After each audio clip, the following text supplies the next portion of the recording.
अस्सलाम वालेकुम स्टूडेंट, कैसे हैं आप लोग। उम्मीद करता हूँ सब लोग ठीक होंगे, खैरियत से होंगे। तो स्टूडेंट, आज की इस वीडियो में हम बात करेंगे CS610 असाइनमेंट 1 सॉल्यूशन 2025। इसकी जो लास्ट डेट है 5 मई, यानी कि कल इसकी लास्ट डेट होगी और परसों इसका एक्सटेंड डे होगा। टोटल 20 नंबर की असाइनमेंट है। कंप्यूटर नेटवर्क की बुक है। अगर कोई स्टूडेंट पेड बेसिस पे ये असाइनमेंट बनवाना चाहता है तो सामने स्क्रीन पे मेरा व्हाट्सएप नंबर है, इस पर रब्ता कर सकता है। इसको MS वर्ड फॉर्मेट के अंदर ही जमा करवाना है आपने। टोटल आपको 2 क्वेश्चन दिए गए थे और हर क्वेश्चन के 3 पार्ट्स को आपने सॉल्व करना था। क्वेश्चन नंबर 1 के अंदर आपको एक सिनेरियो दिया गया है, जिसको रीड आउट करने के बाद आपने 3 पार्ट जो हैं वो सॉल्व करने थे क्वेश्चन नंबर 1 के। पार्ट नंबर 1 के 3 मार्क्स हैं, उसमें पूछा गया है what could be causing the high collision rate in this setup. वो कह रहा है कि इस पूरे सेटअप में जो आपने क्वेश्चन नंबर 1 के अंदर रीड किया है, इसमें जो है कौन सी जो है वो कह रहा है कि वजह बन रहा है हाई कोलिजन रेट की। उस वजह को बयान करें, ये 3 नंबर का है। वजह यहाँ पे मैंने ऐड कर दी है, लेकिन आपसे रिक्वेस्ट है कि आप इसको थोड़ा बदल के लिखा करें, एज इट ना लिखा करें। The high collision rate is likely due to the use of central hub. वो कह रहा है कि मेन वजह जो है हाई कोलिजन रेट की वो है सेंट्रल हब का इस्तेमाल, ठीक है। Which cause all devices to share the same communication medium in this setup. The hub does not manage data traffic, so when multiple computer attempt to send data at the same time, it will result in collision, ठीक है। वो कह रहा है कि जब तमाम computer एक ही वक्त में डाटा ट्रांसफ़र करने की कोशिश करते हैं, उस वक्त यहाँ पे कोलिजन पैदा होता है। तो सेंट्रल हब जो है इसकी मेन वजह है इस डाटा कोलिजन के हाई रेट की। आगे है transferring large file increase the load on the network. जब सारे कंप्यूटर सेंट्रल हब पे डाटा जो है वो ट्रांसफ़र करेंगे, लार्ज फाइल भेजेंगे, तो फिर जो है नेटवर्क के ऊपर लोड पड़ेगा, ठीक है। इस लोड की वजह से भी कोलिजन जो है वो पैदा होता है, ठीक है। कोलिजन बेसिकली क्या होता है, duplication of data. Since 10 base T Ethernet use Cosma CD is detect collision but performance drop when too many collision occur।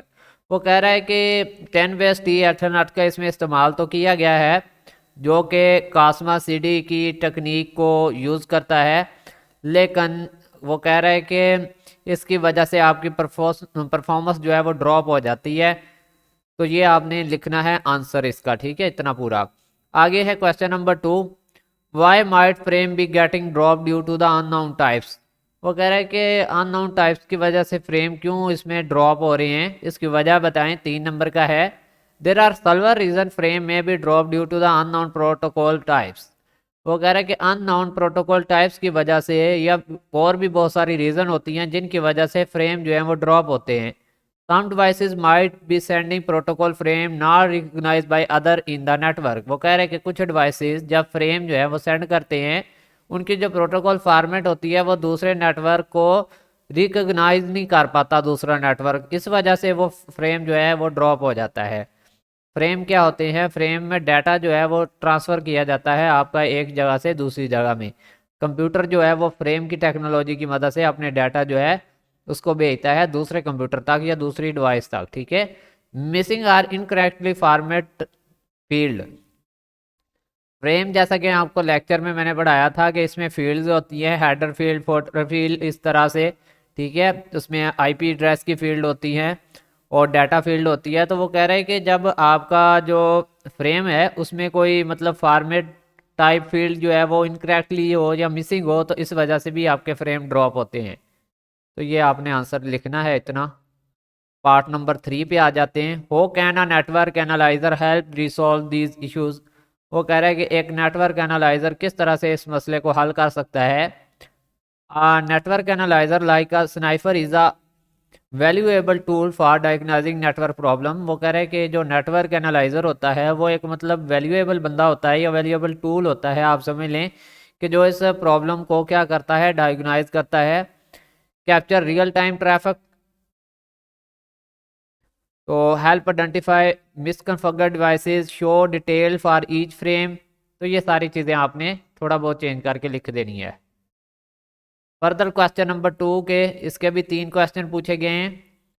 So on question number 1 की तरफ चलते हैं कि question number, sorry, part number 1 है question number 2 का। Recommend Ethernet technology 10 best या Ethernet with hub. इसका मैंने आंसर यहाँ पे ऐड कर दिया है, इसको आप लिख लें। अब चलें यहाँ पे पार्ट नंबर 2 की तरफ। Suitable network interface type 2 number का है, ये भी आपने लिख लेना है।